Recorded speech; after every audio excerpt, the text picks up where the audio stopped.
pessoal, tudo bem?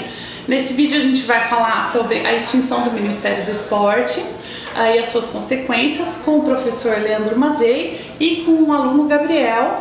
Os dois são do curso de Ciências do Esporte aqui da faculdade. Então, o Ministério, ele foi, como a gente sabe, ele foi extinto pela medida provisória 870 de 1º de janeiro desse ano, né, depois de 16 anos de existência. E agora ele pertence ao Ministério da Cidadania e Ação Social. Bom, o professor Leandro, além de ser ex-atleta profissional de judô, agora ele é docente aqui na faculdade, ele organizou o livro Gestão do Esporte no Brasil, Desafios e Perspectivas, pela Ícone Editora. E ele é responsável por uma disciplina no curso que estuda políticas públicas em esporte aqui na faculdade. E também pelo grupo, né? Tem um grupo de pesquisa que é o Sport Map, Gestão e Políticas em Esporte, não é isso? O Gabriel faz parte desse grupo também. Bom, né? Bom, professor, então o que significa, na opinião de vocês, a extinção do Ministério? Essa medida a gente pode ver como uma economia para a nação ou prejuízo para o esporte brasileiro? E tem um consenso sobre como entender essa medida?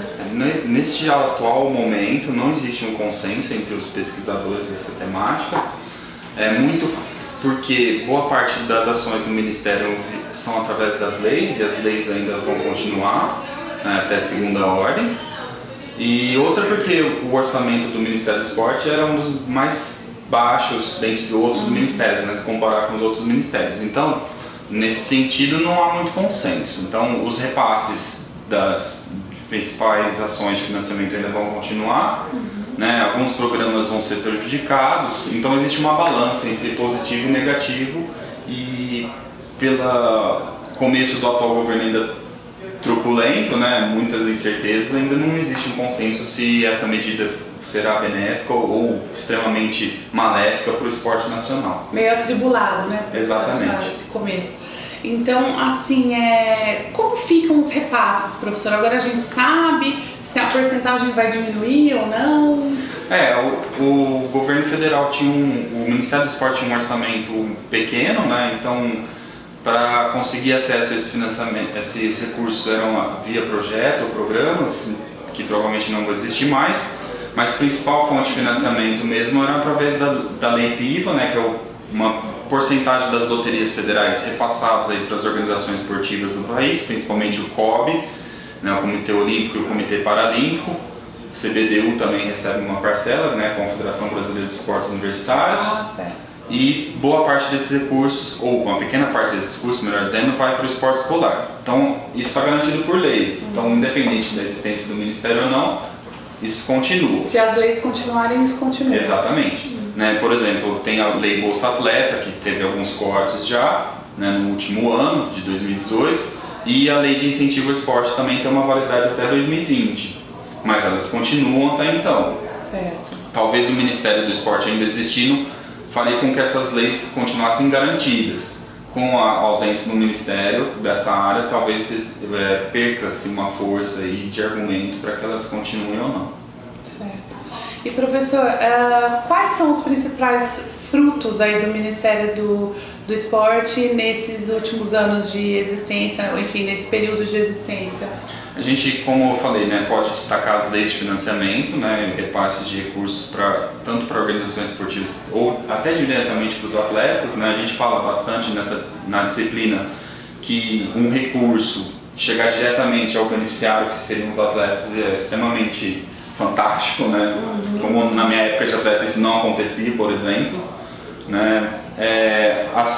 Sediar grandes eventos no Brasil são pontos positivos, né, apesar da discussão ser bem complexa, né, mas sim, foram pontos positivos aí, né, e a gente não destaca só os Jogos Olímpicos e a Copa, mas Jogos Pan-Americanos, Jogos Sul-Americanos em 2002, né, uma série de campeonatos internacionais e alguns programas aí com cunho social, né, que estavam vinculados aí a programas de atividades físicas e de lazer para a população, não só atletas, né, mas terceira idade ou crianças, por exemplo, e esses programas estavam diretamente ligados à pasta do Ministério e eles provavelmente não deixarão de existir, talvez, né? Mas a gente não sabe ainda como vai ficar. Certo.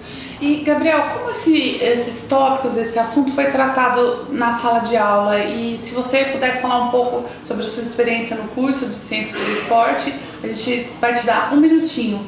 Tudo bem. Dentro da matéria do professor Leandro Mazei, foram realizadas várias dinâmicas, pontuando os aspectos positivos e negativos de vários governos, o que possibilitou que cada um desenvolvesse uma capacidade crítica, uma opinião própria sobre o assunto. E sobre o curso? O que você... Eu procurei no curso uma afinidade que eu tinha. Eu fui atleta de categoria de natação. Procurei um curso que eu tivesse muita afinidade com as áreas. E até por causa da gestão mesmo. Você tem interesse nesse tema? Sim. E você participa do grupo de pesquisa, né? Isso. Legal. E, professora, então, para terminar aí os últimos 3 minutinhos, o que a gente pode falar sobre gestão esportiva em outros países? Quais são bons exemplos de gestão esportiva fora do Brasil? Tem exemplos aí muito diferentes, né? A gente destaca os Estados Unidos, Cuba, China. Em termos de políticas públicas e essa gestão, os países que conseguem sucesso nessa área, eles vincularam o esporte a uma outra área, principalmente a educacional, né? Então, você conseguir criar um vínculo da educação mais o esporte, os países que fizeram isso fazem bem até hoje, destacando também a presença de boas instalações para a prática esportiva, recursos humanos bem capacitados, né, para fazer as práticas nas instalações com qualidade e programas bem definidos. E é interessante destacar que existem boas iniciativas no Brasil também, principalmente aí oriundas do Sistema S, né, principalmente SESC e SESI. Então eles têm boas instalações, recursos humanos capacitados e que investem na continuidade, na progressão de carreira desses recursos humanos, valorizam esses recursos humanos e programas aí pedagógicos bem definidos que cumprem o seu objetivo. Legal. Bom, eu acho que é isso por esse vídeo. Vocês querem falar mais alguma coisa? A gente destaca, né, que uma coisa que deve mudar e a gente espera é que não só a área federal melhore a gestão do esporte, mas também as organizações que receberam recursos financeiros durante esse tempo, né? Então, o COB precisa melhorar a sua gestão, ser mais transparente, e as confederações brasileiras também, assim como as federações e por aí vai. Então, e a gente espera também que o esporte seja melhor visto para os municípios, que são os municípios que conhecem melhor a realidade da sua população e vão conseguir fazer políticas mais efetivas para atender todo o munícipe e todo cidadão. Certo. Ok, então, professor, obrigada, Gabriel. É isso por hoje, então, pessoal. Muito obrigada, até o próximo vídeo.